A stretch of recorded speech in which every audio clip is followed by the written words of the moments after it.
Well, I mean, and that's just one of the purposes of the facility, by the way. And there are other purposes for it. There's the development of biological artificial intelligence that can basically integrate with organic tissue to produce sort of a self-repairing, sentient type of being, I guess you could say. I mean, this is all coming from the document I read, right? Yeah. There's also they also do soul and consciousness transfer in this facility, which is aimed at allowing non-human entities to possess or operate within human biological vessels, which we just talked about. They want to live in our vessel or live in some form of a human vessel that they can operate. And this, the Codega is a guide and a storyteller, escorting you through the night, lighting the way, warding off thieves, ghosts, demons, and other oddities. Along the journey, his companions would often share with him the most curious of stories that he'd record in his Codex. Perhaps you just might find yourself traveling with the Codega and sharing one of yours.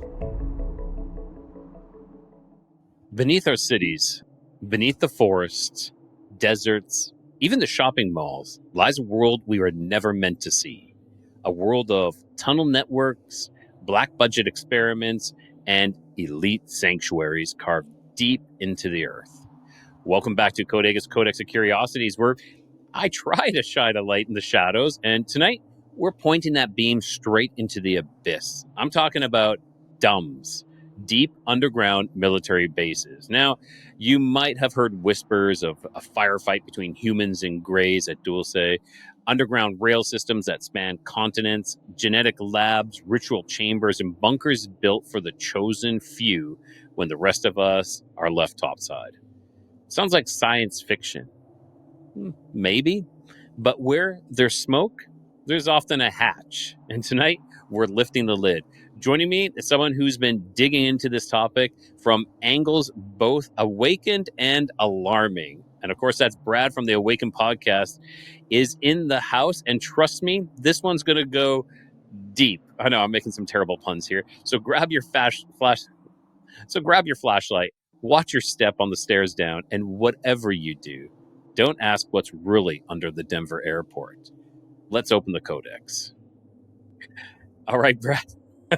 Hey, Brad. Welcome to Codex of Curiosities. I am always glad to have you on.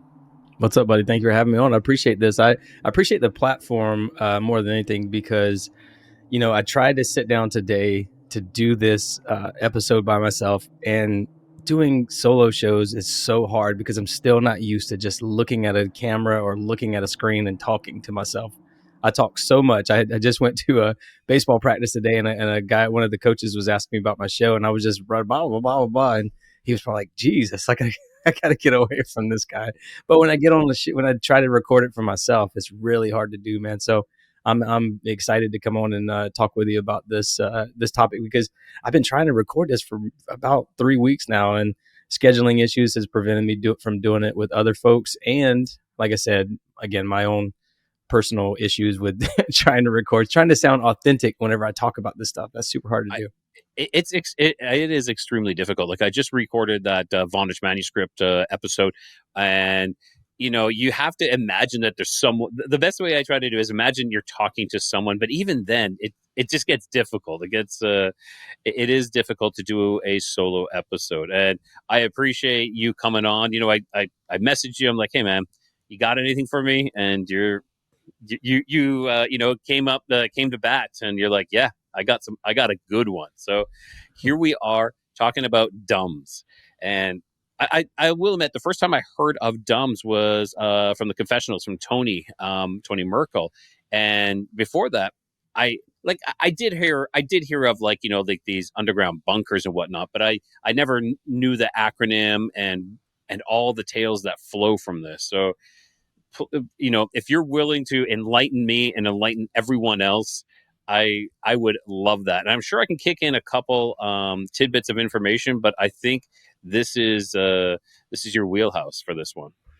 Yeah, well, I think we can start off with what D.U.M.b.s means, what it stands for. And that stands for Deep Underground Military Bases. And it refers to these massive underground facilities believed to be operated by government or military factions. And obviously, they're operated in secret.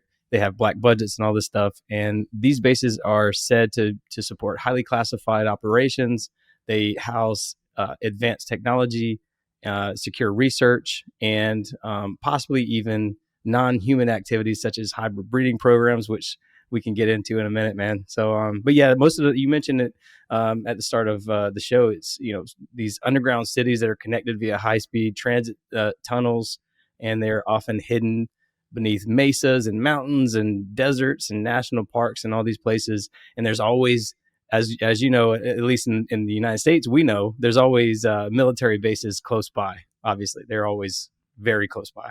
So Always. Yeah, exactly. It's always oddly coincidental that they're that close beside. And when you mention hybrid, the first thing that came to my mind is my friend Karen Wilkinson, Stolen Seed, Evil Harvest. She wrote that book where she talks about she believes she was never actually taken off planet. She believes she was taken, into these D.U.M.s and whatnot with these high speed elevator type kind of deals where they were going, sideways, super fast sideways. So this is really interesting. yeah, I think that's what happens when people get abducted. I think their consciousness is altered, and then they're taken to.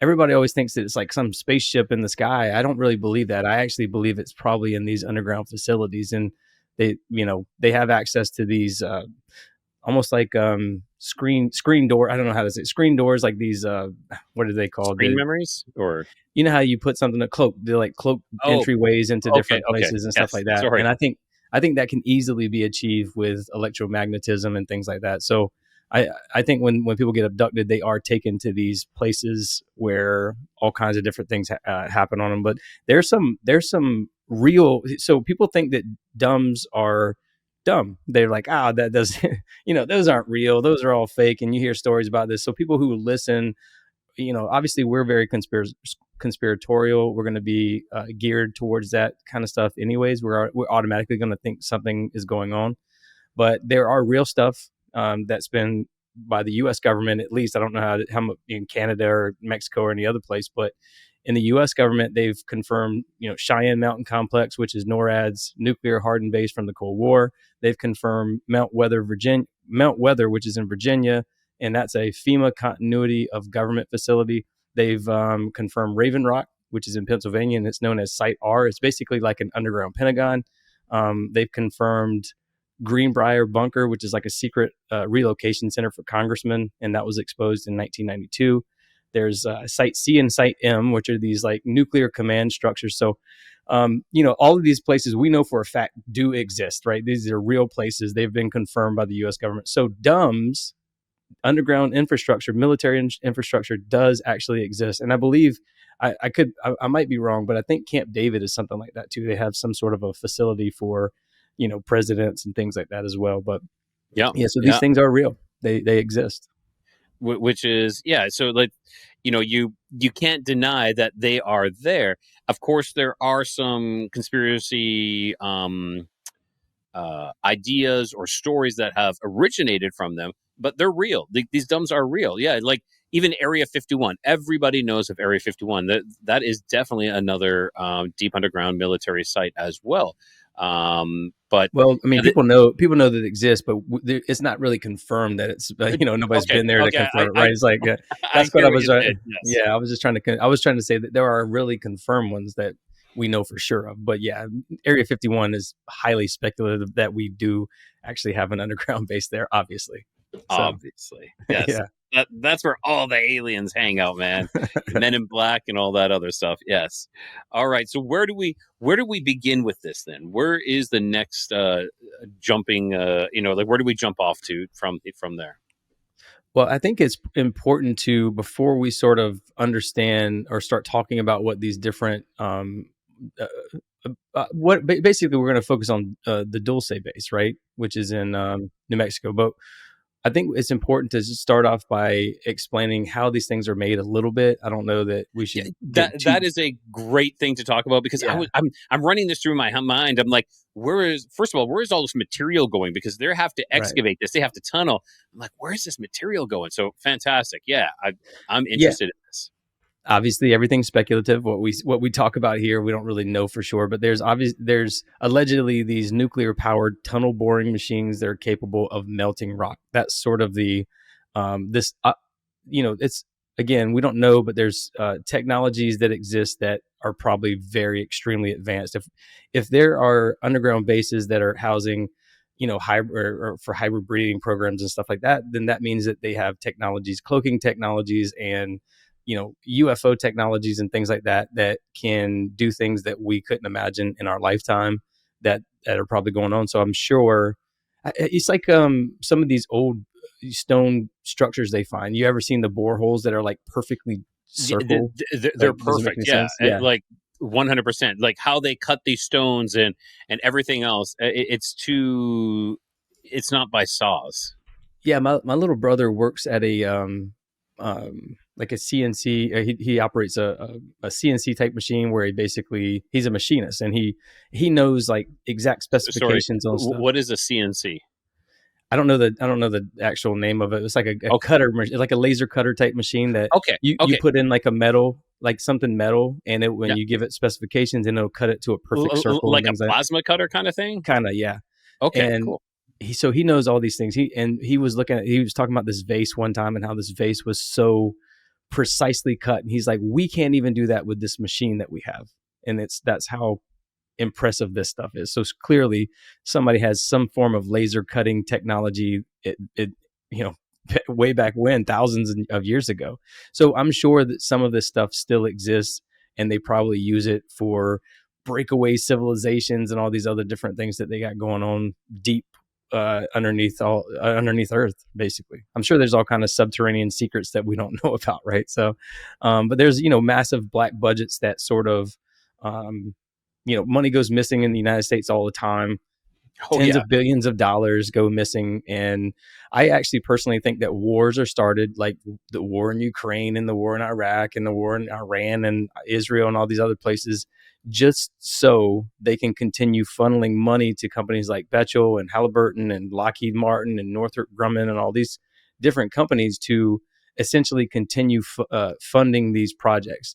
There was a lady named Catherine Fitz something another who was on Tucker Carlson talking about this. She used to work in the Bush administration, and she basically was saying like how there's a bunch of money that's being funneled over into a black budget that helps create this breakaway civilization underground, and the whole purpose of it is to for rich and powerful people to live in case of like some kind of a cataclysm that's coming or something like that. So anyways, there are allegedly these companies are have private contracts with the government, and their money's being funneled to them and to continue operating these bases. Now it gets into the very secretive stuff, right? Like, what are they used for? Like, that's another big question that I'm sure a lot of people have, is like, what are D.U.M.s actually used for? And a lot of people, well, I'll tell you what, before we start that, again, no, let's just go that route, I guess. Let's go So that route. what are Okay. what are they used for? Extraterrestrial contact and joint operations between human military factions and alien species. They're used for breakaway civilization support. We've already talked about that. They're used for hybridization and abduction programs. And there's researchers like Dr. David Jacobs and Barbara Lamb who have documented abductees being taken to underground facilities. You mentioned Karen as well. Those are all these people are contributing to this research ongoing, but those are the ones who kind of came before all of them. And they sort of claim that there's involvement in a human alien hybrid breeding program. And again, there's black project research in this facility. These facilities may house like development of exotic propulsions and AI and teleportation and mind control and advanced weapons and things like that. And it's usually connected to these special access programs in the United States. These are a lot of terms that people who follow government and stuff like that might know, like special access programs. So, but yeah, you mentioned some of them already. Some of the common alleged D.U.M.s locations are like Area 51 in Nevada, the Denver airport in Colorado, China Lake Naval Facility in California, Mount Shasta in California, which is linked to these legends of a Lemurian civilization that was antediluvian that survived the flood by going deep underground, basically. So there's a Lemurian civilization that lives in Mount Shasta still, and they sort of call it this ant farm. I think that's what they call it because it's like all these this tunnel system that looks like an ant farm in the mountain in Mount Shasta. So, and of course, you got Alaska's Black Pyramid, which is rumored to be this massive, the biggest in the world underground energy facility. It's a literal triangle, and people who have remote viewed into that. I think there's a show called Ancient Alaska or Aliens in Alaska or something like that, where they go in depth about the Black Pyramid. So if people want to check that out, you can go check that out. Yes, definitely. I I, will. I don't know if you remember in 2015, there was a lot of talk about FEMA and all this FEMA camps and all this stuff. And there was a conspiracy about Walmart and how Walmarts look like they're prepared to be these FEMA camps. They got bars on them and all this other stuff. It's really interesting. It was really good conspiracy. I don't know what was really made of that, but it was really interesting at the time. But it's speculated that during the 2015 Jade Helm exercise, they discovered these tunnel entrances to deep underground military bases. And one of my favorite, which we'll get into in a moment, is the sorry to interrupt you. So Dulce Base one, right? Yes, so that was this Jade Helm exercise. That those were in like Walmart. They found these entrances. Yeah, yeah. Wow. Okay. And then, Well, sorry, continue. You said something about the Dulce. No, I was going to say we can get into the story of the Dulce Base in New Mexico, but there's a lot going on in these alleged locations. Like I said, the Denver airport and the Alaska Black Pyramid that we can sort of unpack if you want to unpack some of that stuff. Definitely. Let's start with the Alaska Pyramid. That's something I've never heard of. That's news to me. Really, you've never heard of that? I mean, there's No. people who have remote viewed have. All right, so I don't fully know the story, but there's a guy who I can't even remember the story. I don't want to even go there, but was it like Pat Price, like one of those remote viewers, like Pat yeah, Price, or yeah, and they remote viewed and Engel? they could see all this hybridization programs and stuff, and as they remote viewed, someone had seen them while like one of the aliens had like noticed them looking at him peering in That sounds somehow. very similar to, was it Inger Lockwood? One of them was remote viewing actually the backside of the moon, not the. This is what I remember was they're remote viewing the backside of the moon, and someone Right. saw them. It's kind of like, I caught you sneaking around doing something you shouldn't do. So this sounds very similar to that, but this is a Black Pyramid in Alaska. Okay, please Oh continue. yeah, it's allegedly the biggest one. I mean, there's talks about like the Antarctica pyramid as well that's being really, and we don't know. I mean, there's a lot of them. I think even gosh, what is the name of the? Oh God, I'm sorry, I'm drawing a blank. It's on the 33rd parallel. There's finding a lot of dead bodies there, and they believe that the whole mountain itself is a pyramid. They because it's like pointy and it's like really odd shape. But it's over in like Tibet somewhere. I forgot the name of it, but Mount Kailash. That's what it is, Mount Kailash. Over in Okay. Tibet in that I've heard region. this one before, Yeah, and you're not like, it's kind of like forbidden to go. It's kind of not right. necessarily forbidden to go, but it's kind of like no one goes because it's like cursed or something. Well, people will go up the mountain like to hike it, and nobody's ever made it to the top because there was a group of hikers from Russia or the Siberia that tried to hike it, and they got halfway up and they realized they started aging. They started like growing long fingernails, and their skin was getting real Heard this. wrinkly, and their Yeah. beards were turning gray, and all this stuff. It's a really interesting story. So basically, nobody ever um, goes up it because of those stories. They found like a big pile of dead bodies in it. I don't know else to describe that. But it essentially has this heavier than normal electromagnetic energy that affects time somehow. And I think what happens is people go through these little time slips. We talked about this before on my show, where your consciousness is altered when you walk through these electromagnetic energies, and it just like changes you, and you might even shift into a different reality. So who knows, they might have actually been on that mountain for many, many years, even though it might have been like 2 days to them. So it's pretty interesting. Jeez. Like maybe like a pocket. They hit like a different pocket dimension almost. And even though they could have been up there for years and it seemed like seconds, but even when they came, if they would have come back, it might have been like minutes as well.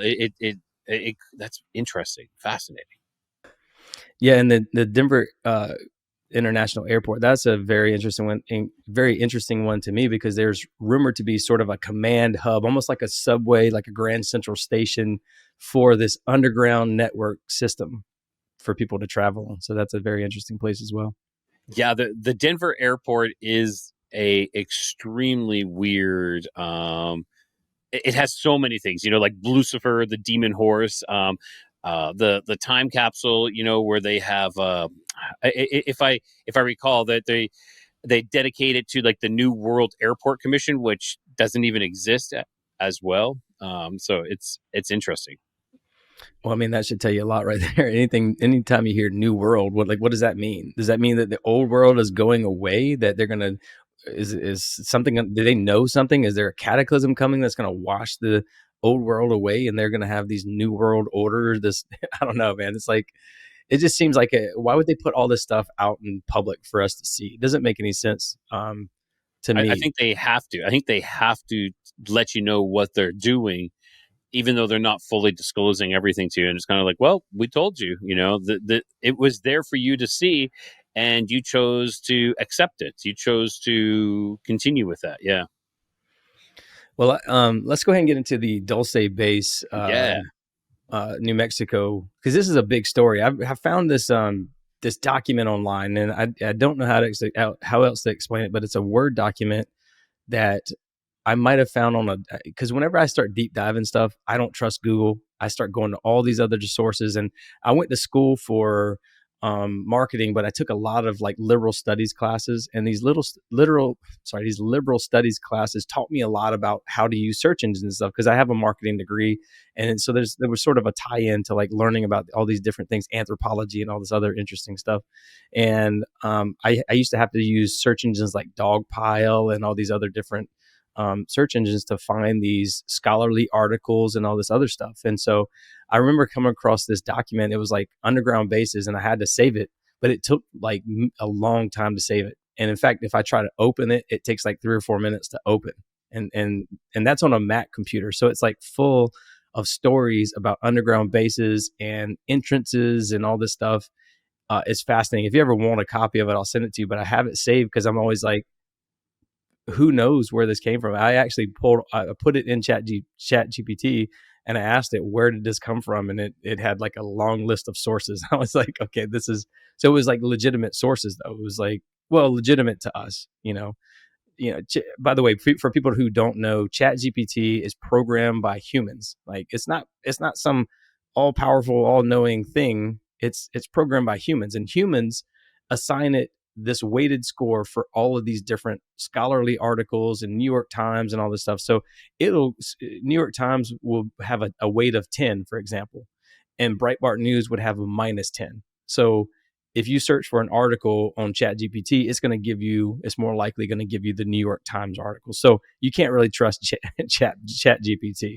but you Yeah. have to be I very do agree specific with about, that. Yeah. yeah, you have to be very specific about what you want. And you have to say things like, give me alternative sources. And I don't want mainstream articles. I don't want anything with a weighted score of 10 or 5 or whatever. I want the stuff with the negative scores. So you really have to ask that stuff when you do Chat GPT searches.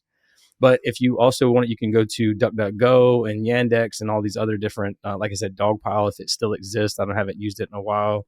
There's a bunch of different resources you can go to find this kind of stuff. But anyways, again, I found this underground document, this underground basis document with a list of all these places. And like I said, Dulce Base was one of the biggest ones. And it was a bunch of different stories. And so I had to sort of combine them into a format that, put the different sources, because these sources came from like whistleblowers like Paul Benowitz, who heard these strange electronic commissions from, I'm sorry, strange electronics transmissions from Kirtland Air Force Base, and he thought that there was an alien base nearby. So he was like a whistleblower about that, what he heard and what he saw, or what he thought he saw. There's a guy named there's an author named William Hamilton III. He published eyewitness accounts and secondhand reports in an article he wrote called "Cosmic Top Secret and Alien Magic." There's a author named Val Valerian. He linked Dulce activities to global networks of underground facilities, and he emphasized the metaphysical goals of alien operations, which we'll get into in a little bit. There's whistleblowers like the famous Thomas C., who's now been outed as Thomas Costello or Thomas Castello. He's a security officer with an Ultra 7 clearance, and he described disturbing abuses such as captive humans being used for genetic harvesting and soul transfer experiments. And he claimed to have escaped with physical evidence. And then there's Krista Tilton, who is an alleged abductee who recalled being escorted through these sterile tunnels filled with biochambers, medical equipment, and telepathic gray beings. And then there's Phil Snyder, who is a geologist and engineer involved in constructing the base. So again, there's from abductees to construction workers to security officers to geologists and engineers, to basically all, coming from different sources. So, and again, these are also compiled by the other researchers, like I mentioned earlier. So there's a lot of different people coming at this with the similar stories, right? And the Dulce Base is reportedly located beneath the Archuleta Mesa in Jicarillo Apache Reservation near Dulce. The remote and rugged terrain offers natural concealment and a defensible perimeter ideal for clandestine operations. It's highly secretive. It's a multi-level underground facility said to be jointly operated by factions of the U.S. government and extraterrestrial beings, specifically greys and reptoids. And we'll get into that in a moment, too. This cooperation extends to shared laboratories, genetic experimentation, and consciousness manipulation. The base is embedded with a vast subterranean tunnel and shuttle network that links it to sites like Los Alamos, Area 51, Taos, and other secretive military, scientific, and extraterrestrial facilities. This hidden transportation grid is said to employ advanced magnetic levitation, also known as maglev, and vacuum tube systems, forming part of a global underground infrastructure. And these high-speed transit systems reportedly exceed Mach 2, enabling rapid covert movement between domestic and international underground hubs. That is a lot of information I just dumped on everybody. Sorry. I'm a terrible reader too, by the way. No, that's all right. That's all right. No, that's like super fascinating. So that is kind of like the general overview of this. Now, and I've heard of Dulce Base before being kind of like this jointly shared and operated base of humans. Like the humans were in the upper levels, and the lower levels, that's where you find the aliens and the alien species. Yeah, and that's where the rumors of it being a covert research facility for both physical and metaphysical sciences, and that includes the hybridization of human and extraterrestrial genomes to create specialized beings for labor, intelligence gathering, and planetary seeding, of all things. So it seems like they're on a mission to do something, right? Now I've talked about it on a lot of different shows about my theory on plasma portals and all this stuff that I actually believe as a Christian person, that they are trying to find a way to live on the surface, to live, live in God's light, because I think the sun is God's light and it disperses them back into the ether. So, the rumors of planetary seeding and all that stuff, I don't know about that, but I do think that the hybridization is because of that. I think they're trying to create a being that can inhabit, that can live on the surface, because I don't think they want to live down there anymore. And a matter of fact, how diabolical would you have to be? I mean, obviously, I think they're fallen angels or, some form of disembodied entities that are running things down there and pulling the strings and calling the shots. But they're pretty diabolical if they're convincing humans, hey, you got to come live down here for a breakaway civilization.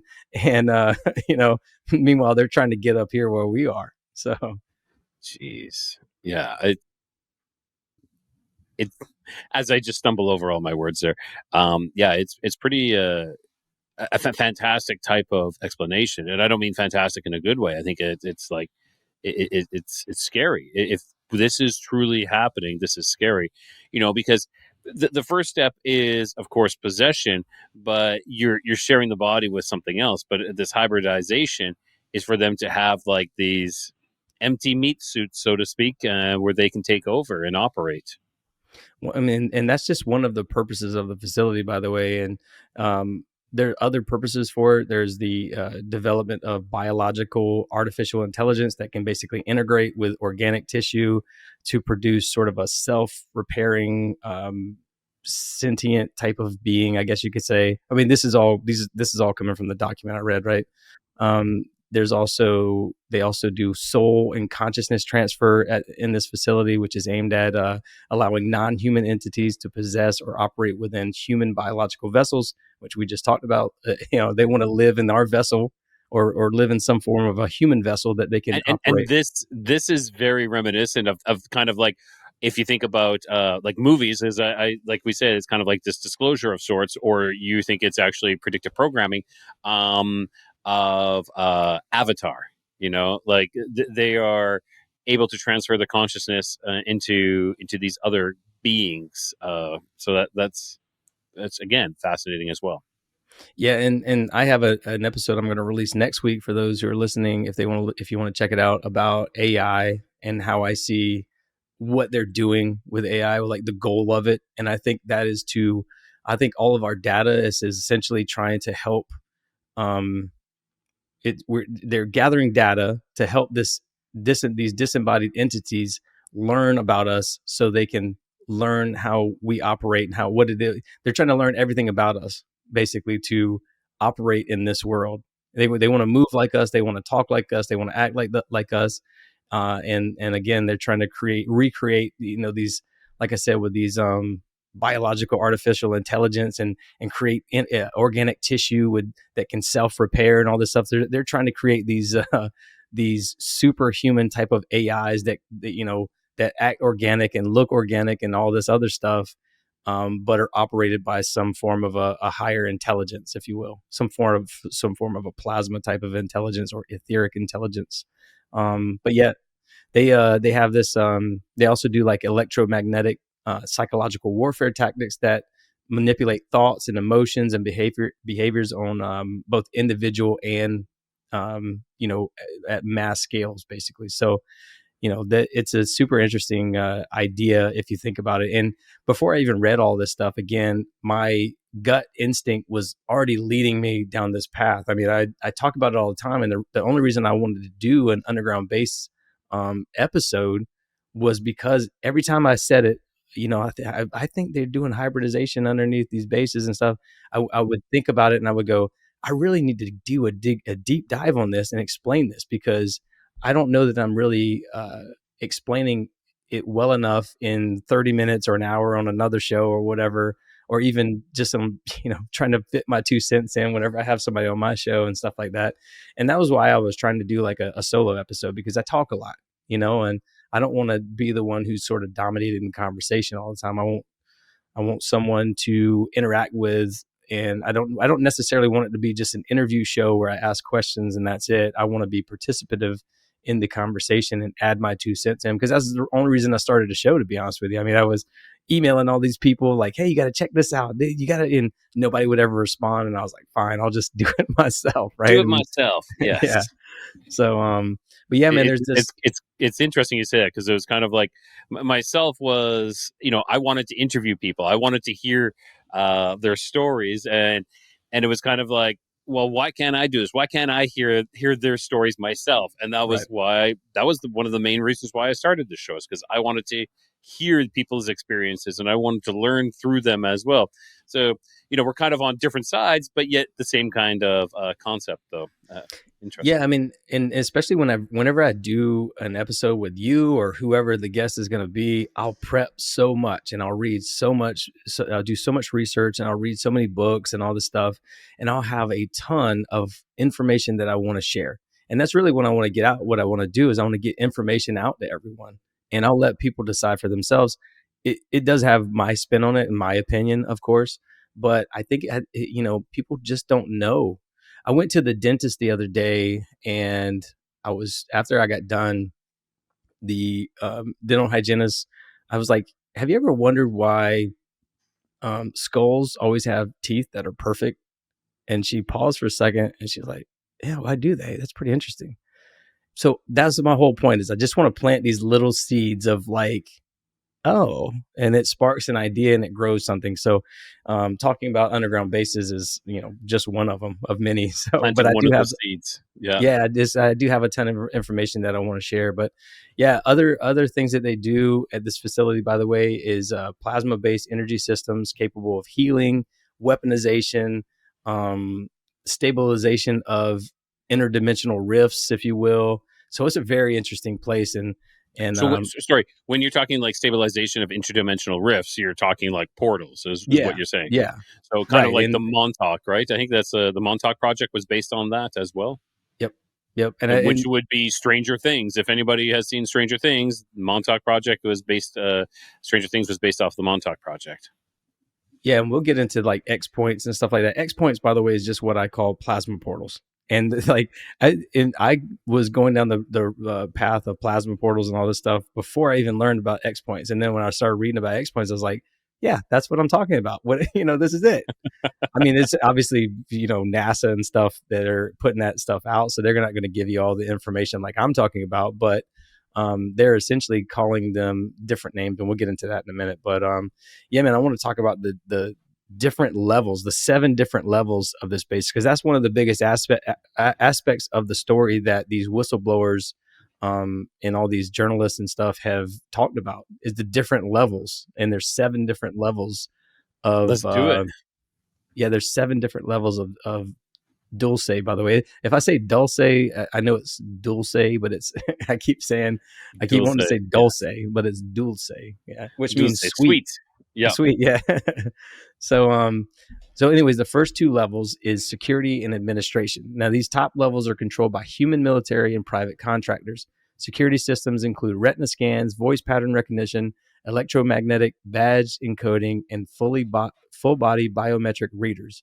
Personal personal clearance is compartmentalized. Surface level staff are often aware of deeper level activities, so they don't have access to any of the other levels, right?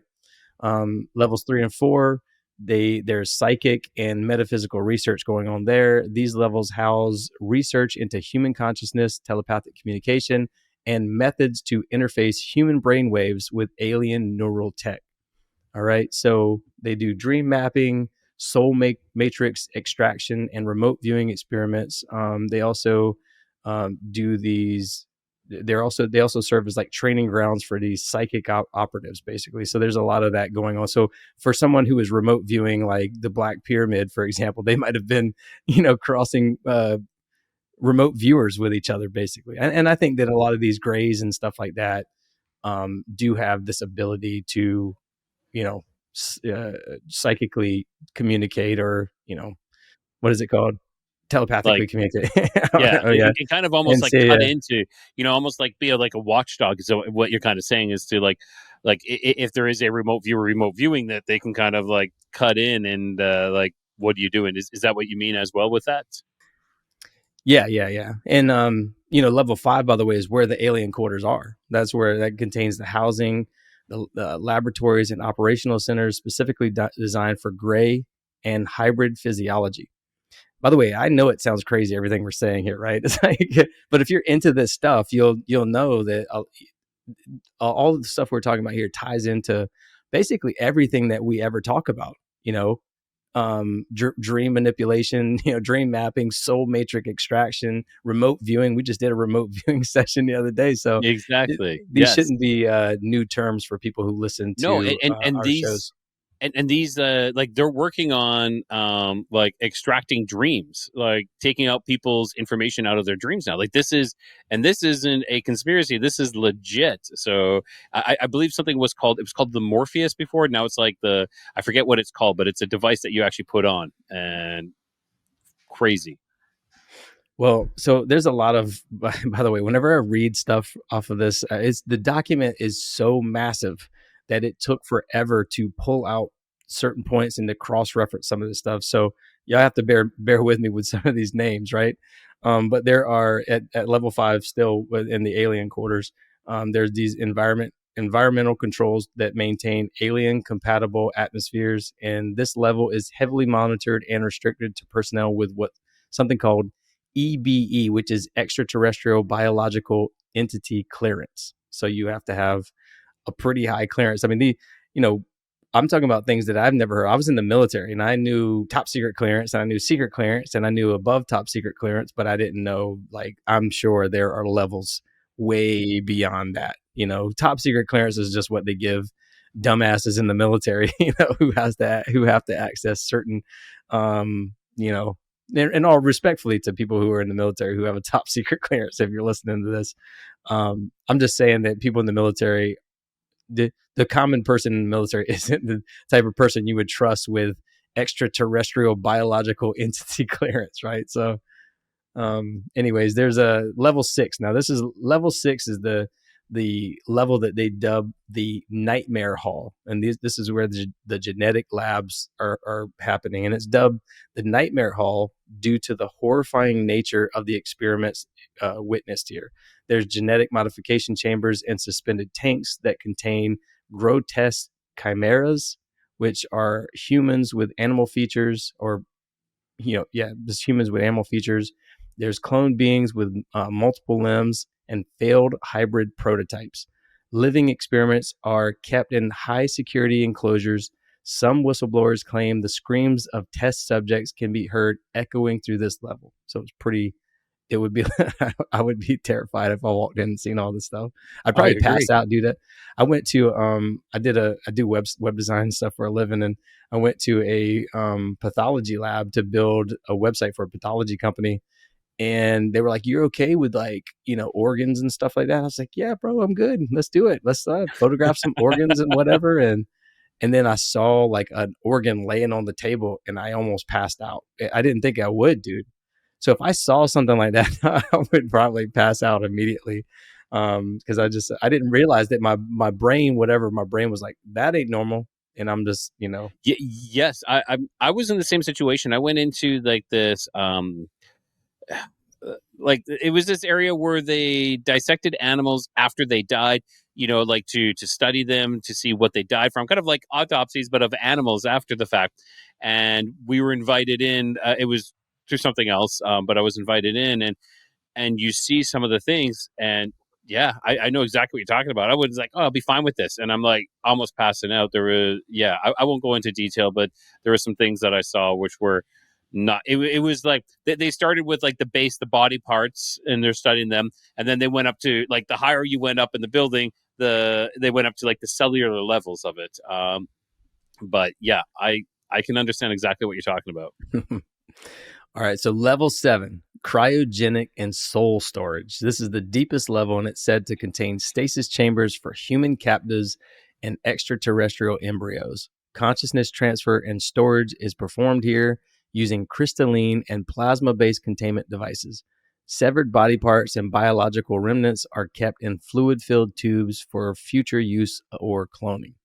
So pretty wild stuff, right? Yes. Yeah. No, thank um, you. by the way, I didn't get to talk about, like, the different corporations and agencies that are allegedly involved with the Dulce Base. It's the DOE acts as a front for, like, these energy-based experimentation and underground operations. Los Alamos contributes technical expertise. CIA and NSA oversee intelligence gathering. Delta Force units are assigned to high-risk security and counter containment operations. And then the corporations, like I mentioned before, like Bechtel and Rand and all these other companies, EG&G, SAIC, Northrop Grumman, all of these are allegedly involved with these, black budget operations and different things that are going on with these underground bases. So, but yeah, it's pretty wild, man. Alien species that are involved. Let's get into that a little bit. All right, so the alien species that are involved in these deep underground military bases, especially the one at Dulce, is Greys. Now, the Greys are highly intelligent beings with advanced surgical, neurological, and genetic knowledge. They perform most of the invasive experimentation. They're typically short with gray skin and large black eyes. They communicate telepathically and operate with military-like precision and emotional detachment. Then you got reptilian humanoids, which are called reptoids. They're taller, muscular, and more physically imposing than the Greys. Reptoids are believed to have a command hierarchy over the Greys. They're highly strategic and allegedly responsible for long-term plans to manipulate human society and assert control over planetary systems. Okay. Then you got hybrids. These are biogenic creations blending human DNA with alien strains. There are two main types. There's hybrids, which physically and emotionally resemble humans but carry enhanced abilities such as telepathy, rapid healing, or superior intelligence. And then there's rebrids, who are more reptilian in nature and reportedly lack individual consciousness. They're used as guards, enforcers, or biodrones. So I know I mentioned the Greys earlier, but it looks like there's a whole bunch of different things going on here, a bunch of different, like a hierarchy almost. And like I Definitely. and like I said, the reptilians, the reptoids, are essentially like the enforcers are down below. And people who've been abducted, what do they say? I've seen so many documentaries of women who've been abducted, and they said they're taken to this place and they're having sex. Sorry for the bad language. With some form of some species, and in front of them it looks like a beautiful man or a beautiful woman, and then if they turn to the side, it's like their face glitches and you can see like a reptile to the side. So that that's a common thing that's reported from abductees, as far as I know. I could be wrong about that, but I've heard a lot. I've watched a lot of documentaries on it. I've read a lot of different things that say exactly that. So yeah, man. Wow. That Pretty wild is, stuff. it is. It's extremely wild, and it's and we've heard these stories. We've heard these stories from, like I said earlier, Karen Wilkinson, where she was talking about this. She talks about stolen seed, evil harvest. Like they are harvesting, embryos and children, like babies, fetuses from them, and it is because of this they're being impregnated, and then they go in after they've been in their body for a month or two, and then they withdraw them. It's it's crazy. It sounds crazy, actually. Let's say that it sounds crazy, but this is happening. This has happened to these people. They've experienced it. Yep. Let's get into some of the stuff that here's some more of the things that they're doing down there. Okay. They're doing bioengineering, which is they're using like this cutting edge DNA manipulation to create entirely new life forms, all of it for specific roles. We just mentioned some of the hybrids and the rebrids and all this stuff. And they're trying to create creatures with this hive mind, programmed hive mind, kind of like, and that's allegedly how these Greys operate as well. They're creating enhanced sentinels and all these multi-limbed hybrid type warriors. And again, they're using like a soul transfer technology device that basically uses electromagnetic resonance and plasma fields to transfer consciousness from one vessel to another. Entities can inhabit clone bodies, prolonging their influence indefinitely. And let's see, they create hybrid breeding programs, which we talked about, and they usually abduct women who are Rh negative. The hybrid embryos are grown in synthetic and bovine wombs and matured rapidly using hormonal accelerators and nutrient rich plasma baths. So this goes to the bovine wombs, are this goes to the mutilation, the cow mutilation and stuff like that that's constantly going on. It's like, why are these cows exsanguinated perfectly? There's no blood whatsoever. Why are their organs and reproductive organs always missing and things like that? And I think this ties right into that theory that they're using these wombs to sort of grow these hybrid embryos in.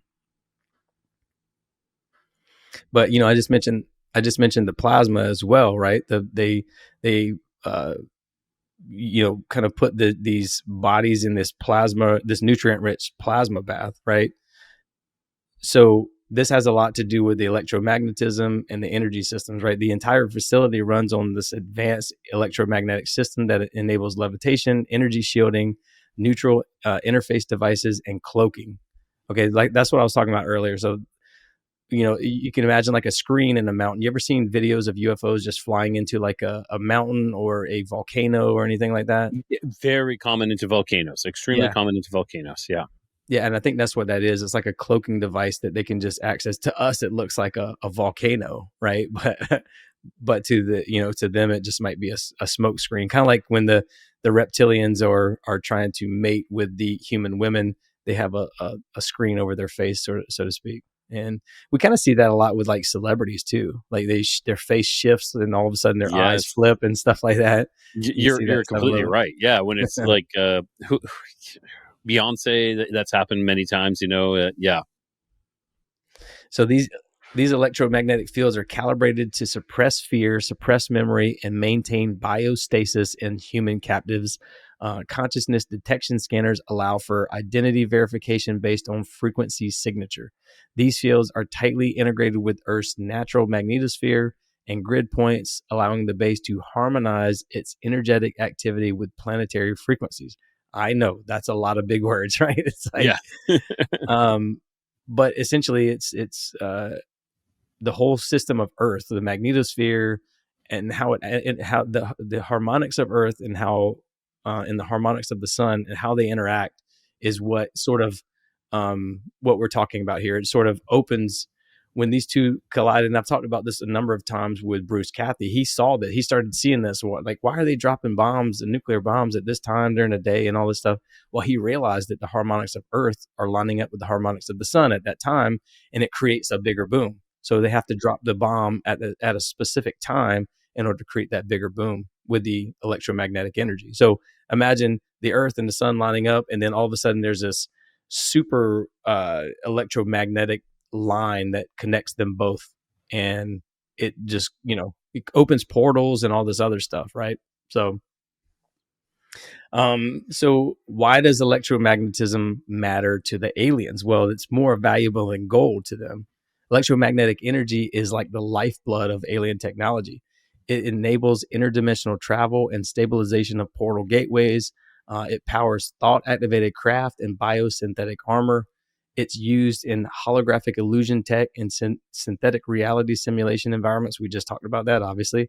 And it's used in it's harvested from Earth's magnetic grid to amplify alien psychic abilities, and it's vital for manipulating time-space curvature and maintaining artificial stasis fields. Again, a lot more big words.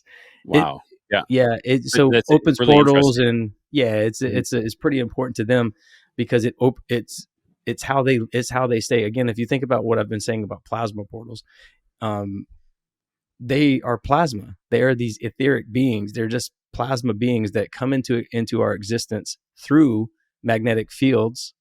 And basically the earth or the sun hits the earth and creates an electromagnetic pulse, which creates telluric currents. That telluric current has this magnetic field, this electromagnetic field, and when it interacts with Earth's magnetic field, it creates like uh,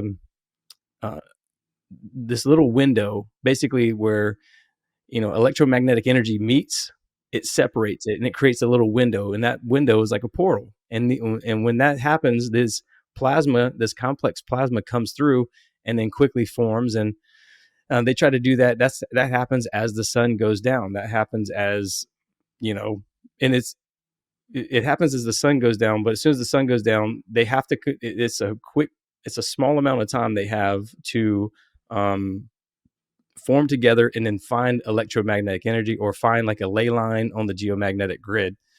So Dulce Base is said to be built directly over major intersections of Earth's ley lines, which, for those who don't know, are basically these natural energy pathways that connect sacred sites, megalithic structures, and geomagnetic nodes.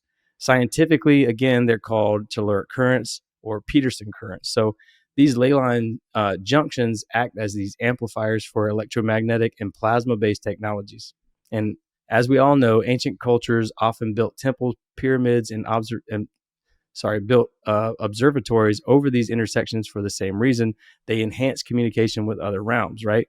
So extraterrestrials are believed to utilize these planetary energy flows for stabilizing portals, harvesting life force energy, and enhancing psychic research.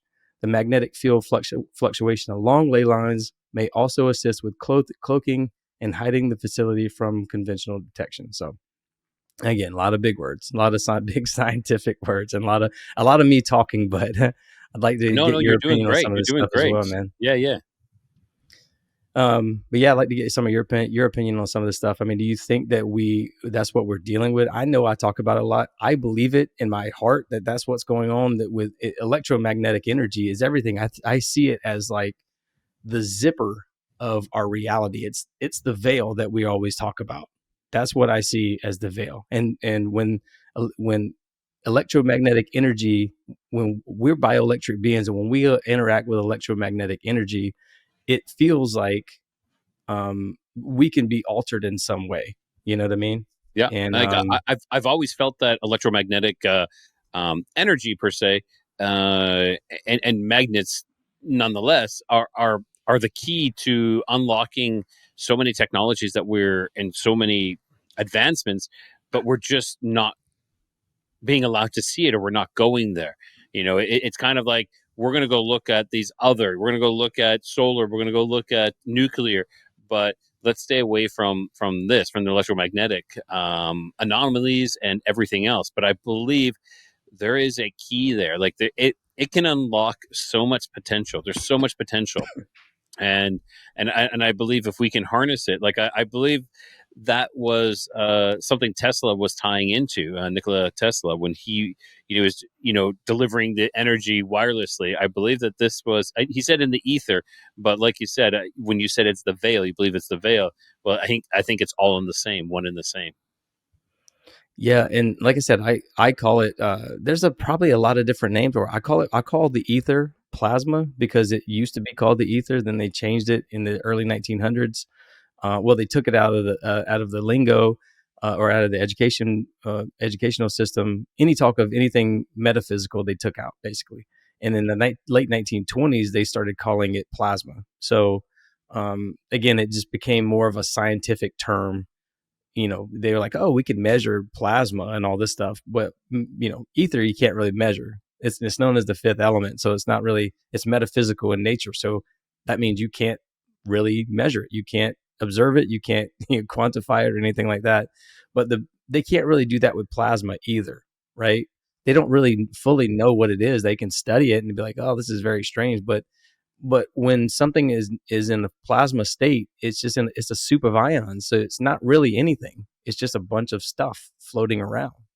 So they can really say all they want, but they can't measure that kind of stuff, I guess is the. But anyways, I call them X point. I mean, I call them plasma portals. They call them X points, which are these magnetic portals, basically, in their locations where Earth's magnetic field connects directly with the sun's magnetic field. And then again, we just talked about that when the harmonics of Earth line up with the harmonics of the sun, and it happens late in the day, like I mentioned earlier, right? Late in the day, that's when you get a lot of paranormal experiences. Always around 7, 8 o'clock at night when the sun's True. going down, right? Yeah. That's when True. that's when you get a lot of sightings, and a lot of stuff happens at night. And then during the day, you don't see nowhere near as many sightings. I know you do see sightings, but I think that they have found ways to um, create metals to form around these plasma balls that they turn into, these light balls, and it protects them while they're during the day. Basically, it protects them during the day from God's light, from the sun. So, but anyways, these portals open and close, unpredictably. Like I mentioned, they only last a couple minutes, but during that time of day, they transfer highly charged plasma and electromagnetic energy between the Earth and solar environment. Again, that's that electromagnetic pulse that I talked about hitting the Earth and creating these telluric currents that come out of volcanoes and faults and fissures and all this stuff. And I think that bases like Dulce use these naturally occurring X points for like interdimensional travel, energy harvesting of geomagnetic events, and they also probably enhance alien propulsion and communication systems and stuff like that. We talked about like maglev earlier, right? Magnetic levitation. I actually think that that's what the energy grid is. I think that's what ley lines are. It's like a subway system for these things. And matter of fact, I mentioned Bruce Cathy. That's what he talked about. He talked about that they would go in right angles, they would turn in right angles, and so he would create these. He basically created the grid. He mapped out this whole grid, and he showed that they weren't ever just like flying around in different circles and all this other stuff. they were going in like L-shaped patterns, basically, right? They would keep, doing these right angle turns and stuff like that. So I think, but again, I think X points and plasma portals, whatever you want to call them, they are like the nodes of that grid. That's where the Stonehenge and places like Avebury and all these other different standing stones and pyramids. I think that's where all these places are. Right? It's Yeah, that makes a sense. grid system, right? And I think that our government blew up that grid system at some point in the 1940s, and that's how we, when it blew up the grid system, which they were using to travel on, it made all the air, the UFOs crash, like the Roswell crashes and stuff like that. They were dropping nuclear bombs right there in Roswell. It was the home of the nuclear bomb base, was the 509th Bombardment Group in Roswell. So um, so they were dropping the bases at Los Alamos, and or I'm sorry, at White Sands Proving Grounds, which is right nearby, and that's how they got the aliens or the Greys. And then since then, the National Security Act was created in 1947, and then all these secretive organizations basically spun up to so the government could just spread the money out through all these organizations and hide what was really going on. So I think that every organization in the United States knows a little bit. They don't know everything. And I do think that there's probably organizations that know a lot more, that have deeper level access to all this black budget stuff, I agree, but so much compartmentalize. Oh my god, everything is all separated. Sorry, why am I having issues saying compartmentalization? I've even butchered that, but yeah.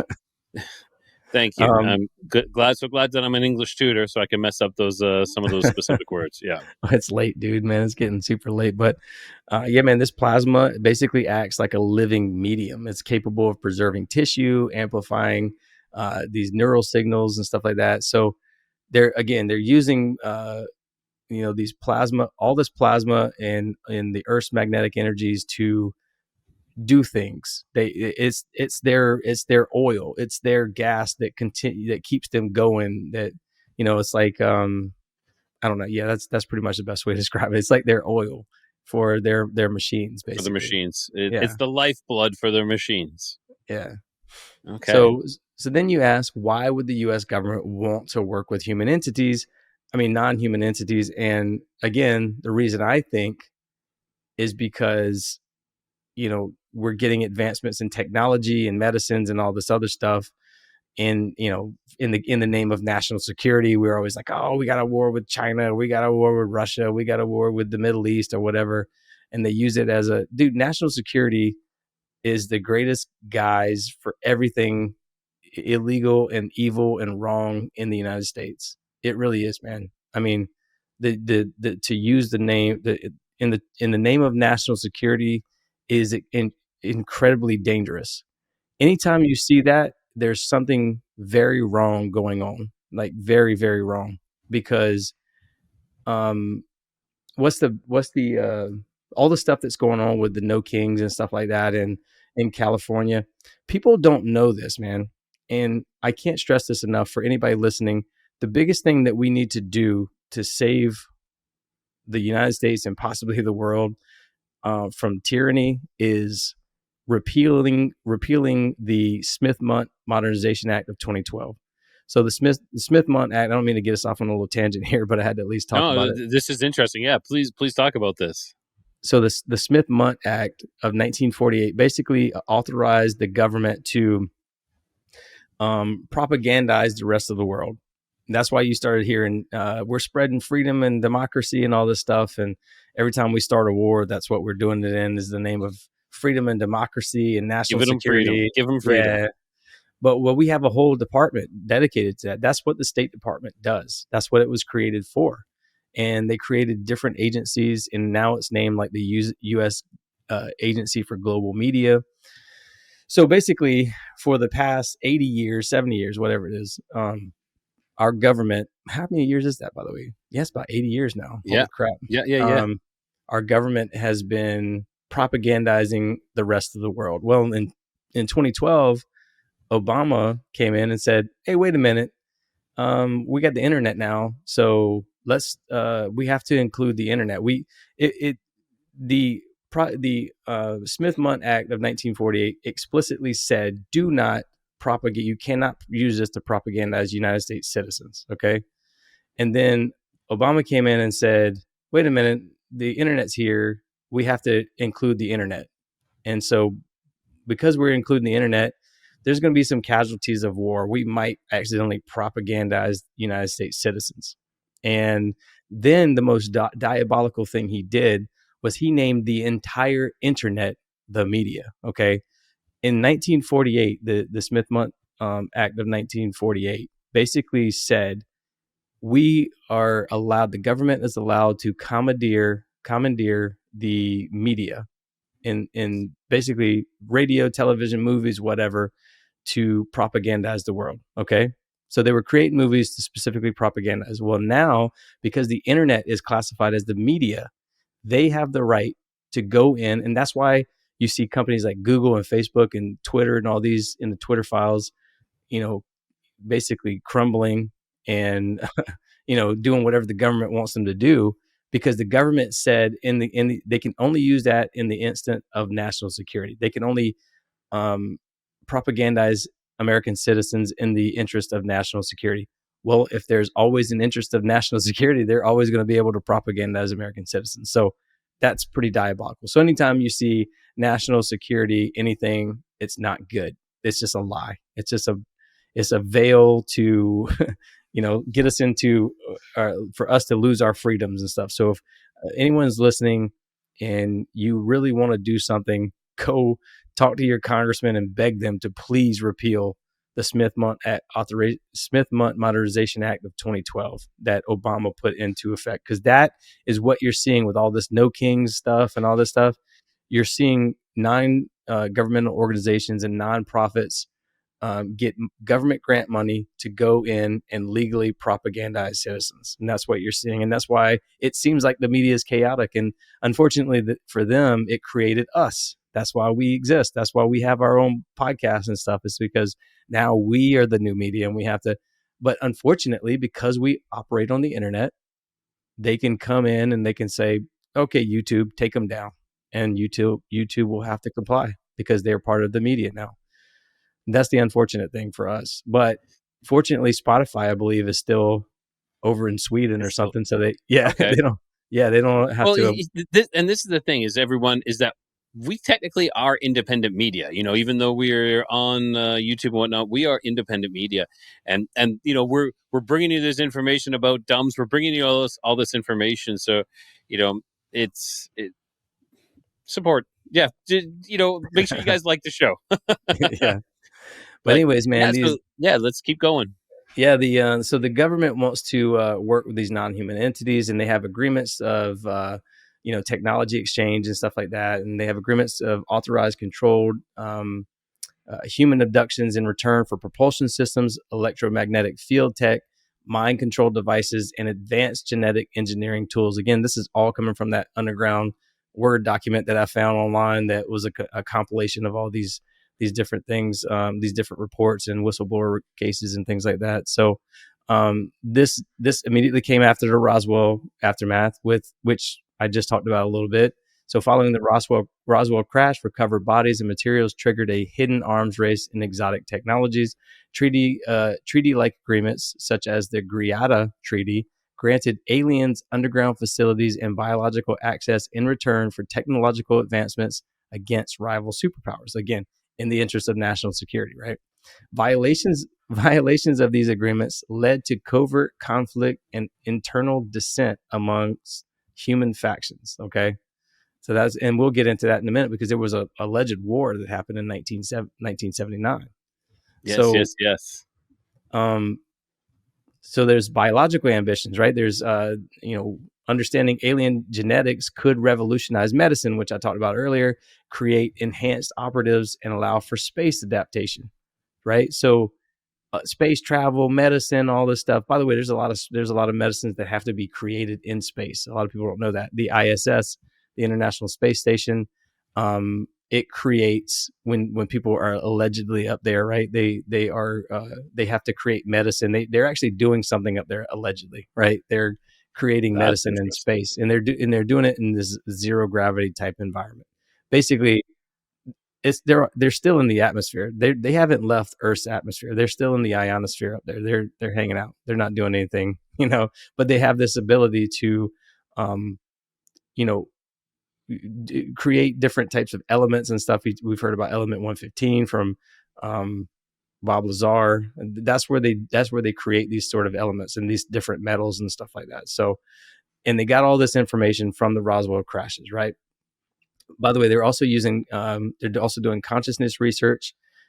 This is what they. This is again. This is what not. This is why the U.S. government wants to work with non-human entities. Um, Alien insight into the soul and energy fields prompted black projects into astral projection, consciousness duplication, and remote influence. Electromagnetic frequencies are weaponized for control over individuals or masses.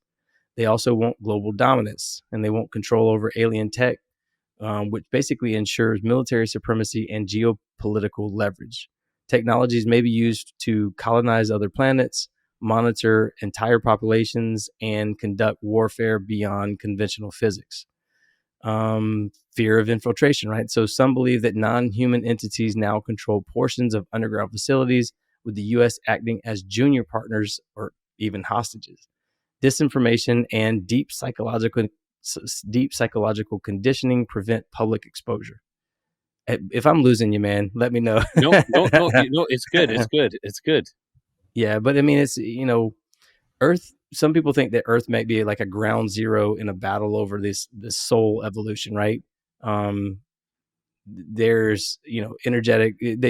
That for some reason these entities, they keep saying this kind of stuff in all this document. I don't believe it. I just believe that they're demons and they want to live in the light. And that's the bottom line. It sounds like a bunch of fancy names and psychological conditioning and all this stuff, but Let's it's move true. to let's move to that the battle, the 1979 battle, because that is I think that's something very interesting that occurred in the Dulce Base.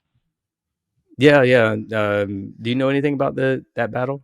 I know a little bit. I know a little bit about it, but I don't know much. I So, knew it was in '79. so basically, what happened was somebody, one of the aliens basically violated they abducted too many people, right? And so the humans that were working down there, the Delta Force guys that were working down there, were basically like, you violated the agreement. And then there was a big battle, and there was like allegedly 66 people, 66 humans that were killed in the operation. And since then, it's believed that the non-human entities is what they call them. We call them aliens. They still call them non-human entities. They've basically taken control, and they control things now. That's essentially what they think it happened. So So they kind of like took over the base now. After that, they kind of like pushed the humans out, so there was um, no control or oversight over it anymore. right, right. Basically, we cower to them now. And to me, man, I think that there's a faction of the U.S. government that is good and that they still try to fight these things. But I also think that there's a faction that has black budget money and they are basically running the show now. So, and the reason I think that is because I've mentioned how the UFO that was filmed over my parents' house. The guy who filmed it said that every single time, military jets would come in and chase the UFOs off. Okay. So And it makes sorry, me think. before we get too far away from this, though, can we? I'd like to go back to this firefight, though. So Sure. who reported this firefight? Where did this come from? So this happened. This, I believe, was one of the engineers that I mentioned earlier. Schneider? Yes, I believe it was the geologist Yes. that Yeah. talked about. Yeah. He basically spoke about this war. This is called the Dulce War. Um, Anyways, right after he spoke about that, he died under suspicious circumstances. By the way, so that should tell you a lot. Wow. But he talked about Okay. advanced alien weaponry and all this stuff that they were using, and how all these Delta Force guys, died in this event. So yeah, man, it's you know super. interesting because again, this is something that all this stuff is happening underground that we don't know about, right? And it's like it just makes you wonder what else has happened that we don't know about. I mean, just think about the advancements in technology and stuff that they have if they are operating under bases and stuff. And it's very interesting, you know, like these bases, they exist. We know they exist. We have proof that they exist. But the specific ones that we're really talking about, you know, we're diving deep into this information. You know, it's speculation. There are whistleblowers, like you're saying, who are coming forward, and then they're dying mysterious deaths. You know, which seems to be the MO for many things that we, you know, a lot of whistleblowers or things like that that get in too deep. So it's really really interesting. Like, you know, and so we're on the line that, you know, they're conducting these experiments. They're working with off I don't want to say off-world entities. I don't like that, because I actually believe that, like you said, you know, you think they're demons. They could be, you know, leftovers from a breakaway civilization, like you were saying, from Lemuria in the Mount Shasta, I believe it was. Mm-hmm. Yeah, we're possibly dealing with, and like you said, like, you know, there's the grays, the reptoids, the Cubrids hybrids, and the hybrids and the the hybrids and rebrids. hybrids and low grids and the slice breads and Well, yeah. I think there's a battle of light versus darkness, literally. I mean, that's why they have underground bases. That's why they have underground submergible bases, right? There's alleged bases underneath the ocean as well. And that's why they have it, is to hide from God's light. And I literally think that that's what it is. It's light versus darkness. They cannot come into the light. That's why they stay down there. Otherwise, they would be up here, you know. And when they do It's come true, up you know, here, but it's at night. I yeah, I'm on both sides. I'm like, yes, I do believe that they're hiding down there, but I also believe that other comment you said, like the Lemurians, were, you know, they built this as a bunker to protect themselves from a cataclysmic event, which we do know, you know, 12,000 years ago, the Younger Dryas occurred. It was to protect them from that. You know, if you got yourself a nice fortress and you're not the majority species anymore, perhaps you do want to stay hidden and out of the way. Yeah, and again, I know that this is a lot of information to take in. This is probably all over the place as well, but it's like it was really hard to condense literally like 500 pages of stuff into Yes. this little bit of a summary that I could, you know, condense it down to. But, you know, essentially, like I said, I do think that there our government, or at least a faction of our government. If you think about like, have you ever watched the show Skinwalker Ranch? Do you ever watch it, or have you watched No. it? No. So every time they do experiments, there's like an unmarked Black Hawk helicopter. I always have a tough time saying that. Black Hawk helicopter that shows up, and I think that that's what that is, man. I think that they are operating and by the way, that's a mesa as well. And every time they do experiments, they show these tunnels that go deep underground and all this stuff, and then all of a sudden these tunnels end, but they show this like spiraling tunnel that goes down.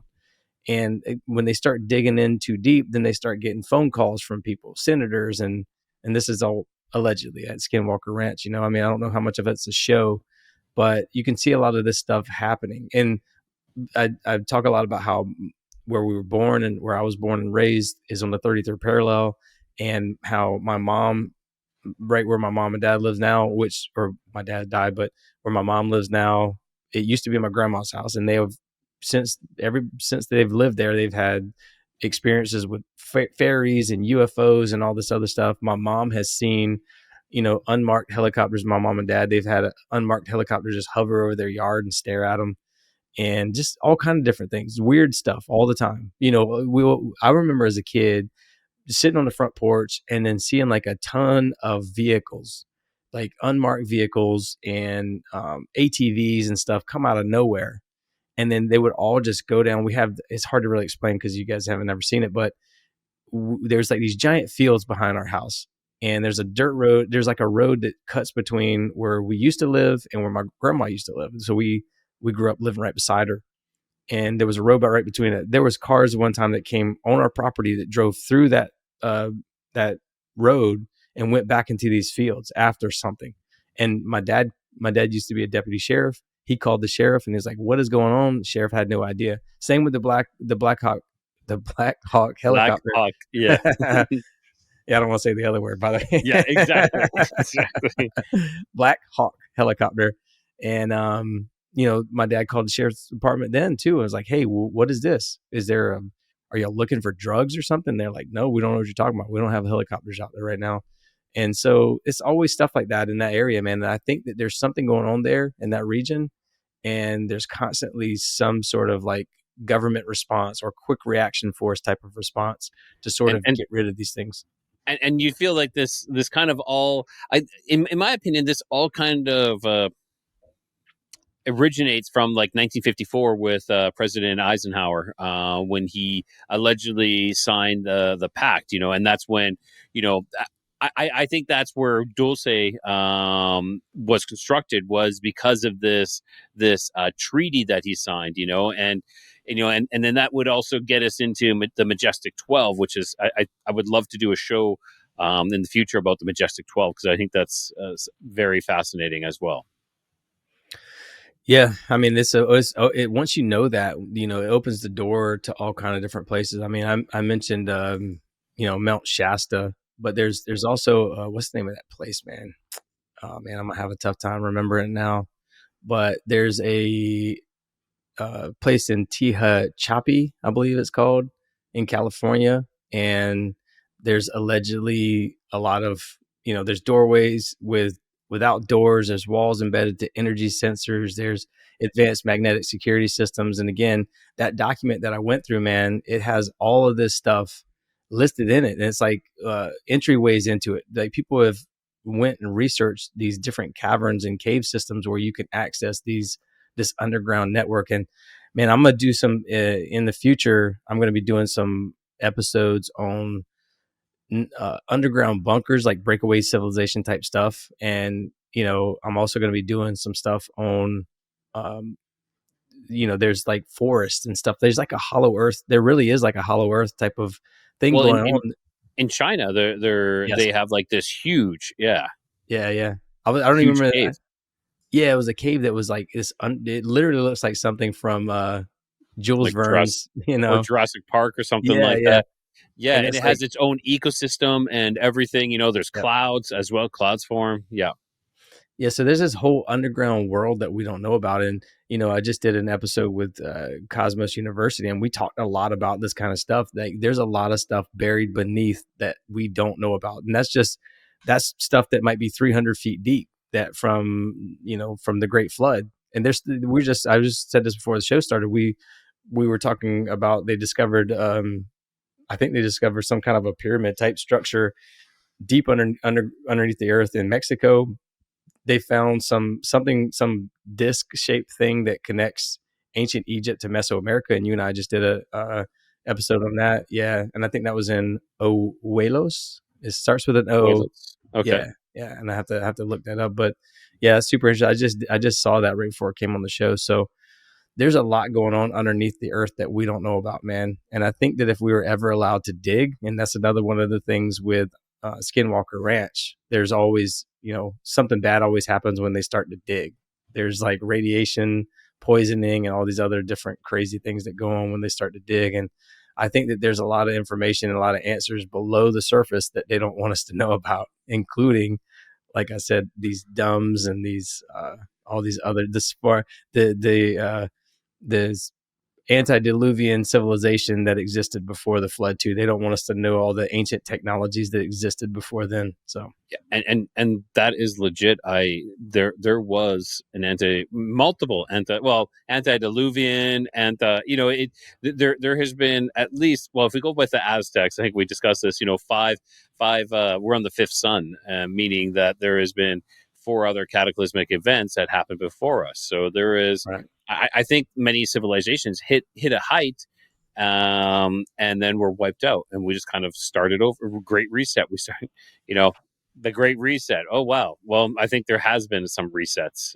already. So, I you know, I want to say thanks, Brad, for coming out and dropping all this, because that's a lot of information. Yeah, man. Thank you for having me. I really appreciate it. And Yeah, it is a lot of information. I know it's a lot of word salad and stuff like that, but if you really think about some of the stuff I said, it it's just fancy terms for some of the stuff. Like, that's why I think my show is successful in some way, is because I'm stupid and I can pretty easily. I don't degrade yourself, man. No, You no, I are a just smart guy. Yeah. no. Listen, I was just telling my wife we were watching Home Improvement right before I came on the show. I was hanging out with my family, and I'm kind of like Wilson and Tim Taylor. Yeah, have you ever seen the show Yep. Home Improvement? Yep. All right, so you know how Tim will always go talk with Wilson, and Wilson will give him some. Well, Tim, back in the in the Sumerian civilization, they did this and this, and then Tim will go back in and he would try to repeat what what Wilson said. what Wilson just said to his wife, and he would jack it up. So that's me. I'm both Wilson and Tim. I have a Mixed tough together. time trying to spit this stuff out, but yeah, man, thank you for having me. I appreciate it as always. You're the best, man, and I feel like we should almost do a show together at this point, as much as we're on each other's show and as much as we're doing I shows know. together. So maybe one Maybe day. in the future. Yeah. Yeah. When I leave my other job and I do this full time, then I'm game. I am totally game for that. All right, Brad. Thanks so much. All right, buddy. Thank you.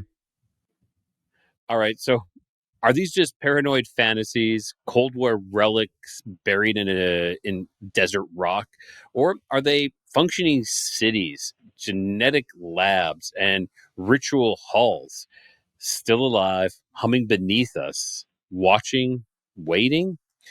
We covered the Masonic fingerprints, the alien treaties, the black budget wormholes through reality, and we're just scratching the concrete. And again, huge thanks to Brad from the Awaken podcast for diving extremely deep with me tonight. And if you haven't checked out his show yet, you're missing out on another voice daring to ask, what if the truth really is stranger than fiction? So again, Brad from the Awaken podcast, everyone go check him out. As for me, I'll keep the lantern burning, because sometimes the most important stories aren't above ground. They're in places we're told not to look, and whatever you do, don't follow the humming under your feet. Until next time, everyone, this is Rye the Codega. Keep your curiosity wandering, keep the light lit, and always find your way home.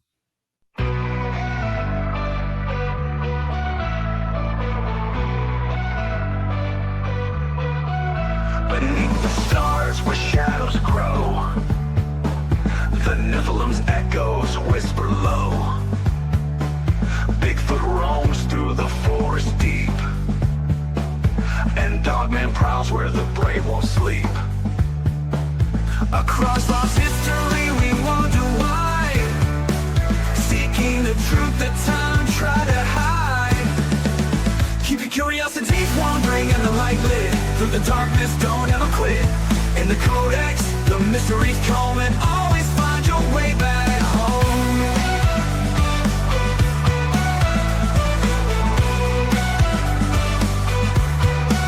UFOs streak through the velvet skies, aliens watch with unblinking eyes. The paranormal hums where silence breaks, in the void of secrets a lantern wakes. Through hidden realms and stories untold, the Codex flame is a light to hold. Keep your curiosities wandering and the light lit, through the darkness don't ever quit. In the Codex, the mysteries come, and always find your way back home.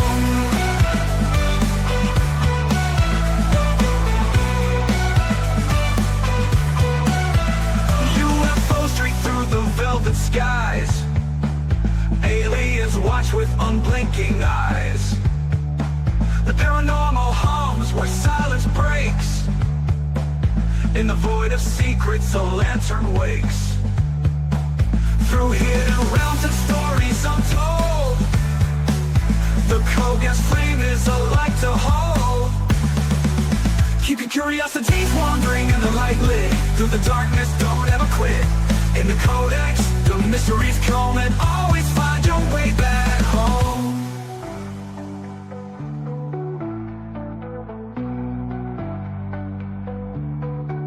Legends rise from the Earth's deep core, alive lost legacy we can't ignore.